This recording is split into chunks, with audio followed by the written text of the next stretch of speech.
Magandang hapon sa lahat. Ito po yung bago na install namin, Dashcam F24 sa Toyota Rush.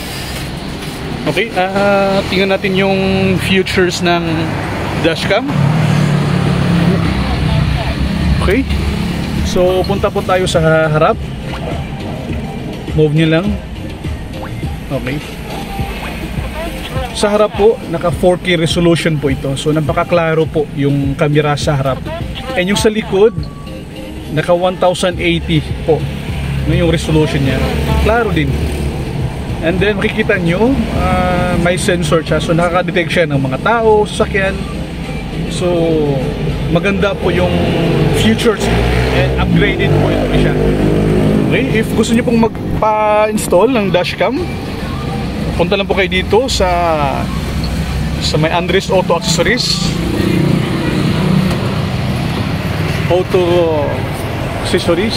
sa may Goveramo Street, Santa Maria, Zamboanga City. Sa harap lang po ng Sir Kyle City House. Dati po itong Zamboanga White before. Thank you. Pwede.